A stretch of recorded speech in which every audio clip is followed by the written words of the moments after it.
Hello, I'm Paul Neeson from FrontDoorsGamer.com, covering for Comic Station here at the Philadelphia Comic Con 2013.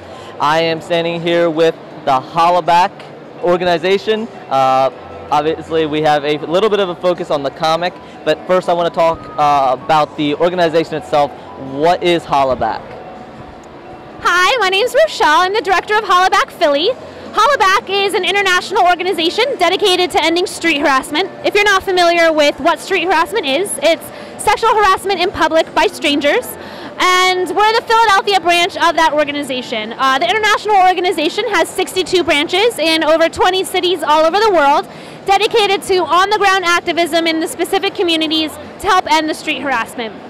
A lot of our local programming we designed to be scalable to all of those 62 branches to help with the effort in those specific countries and cities.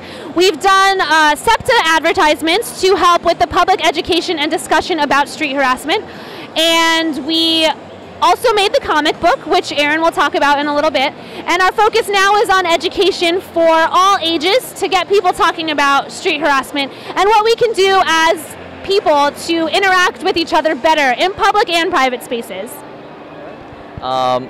So street harassment would cover like catcalling, whistling, honking your horn driving by. So I think the comic book is a great way to introduce it, and I know there was a focus on not being too heavy-handed, but I read it. I liked the art style. We had the artist here.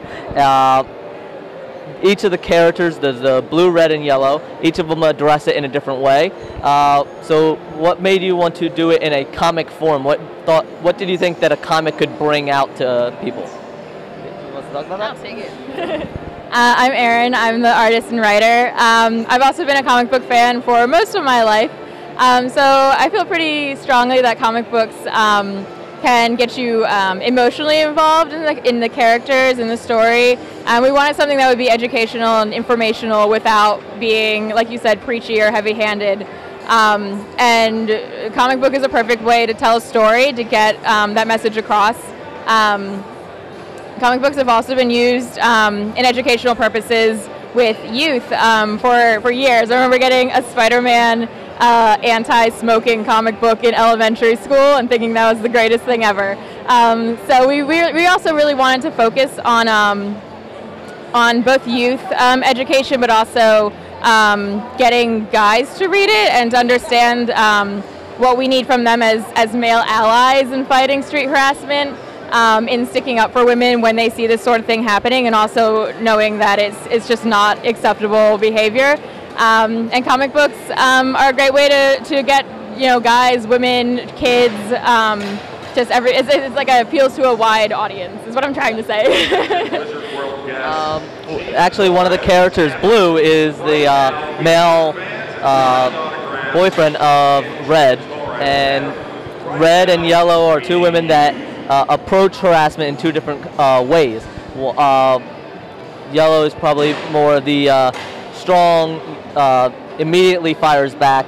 Red kind of internalize it. There's a beautiful picture in here where Red is getting yelled at and catcalled, and it internalizes all the different scenarios she envisions and is worried about. I'll put it in there. Yeah, there should be a picture right about now covering it. Wow. So, what did you want to? So you're bringing it into the educational and everything. How's the reception been so far? And I know Hollaback Philly, and then you have all the different branches as well. Are they doing something similar or bringing that out? 4 of the branches, in the back page you'll see the branches that, 4 of the branches heavily supported the funding of this comic book, and in so doing supported the effort coming to their cities. So at least 4 branches will have hard copies of the comic book to share in their cities and workshops. The next step is actually, I'll just grab it, is Hollaback Green. It's going to be an online choose-your-own-adventure form of the comic book, and that will be available on our website sometime next year, and then that will be the way that most of the other branches can then use this effort in their cities in a really easy, accessible way. We will also be making the comic available as an ebook for download, and we'll be translating it into several different languages as well in ebook format. So hopefully that will help to spread our message even further. I want to thank you ladies very much. Hollaback, again, this is Hollaback Philly, but there's all these different branches. I wanted to highlight this in particular just because comic books are seen, they have moved away from being just juvenile, but I like to see the different approaches, not just age groups, but as well as the organizations and educational purposes that comic books can fill. So thank you very much, and go check out Hollaback, and their comic book, again, will be on e-reader if you're not in Philly itself. All right, thank you.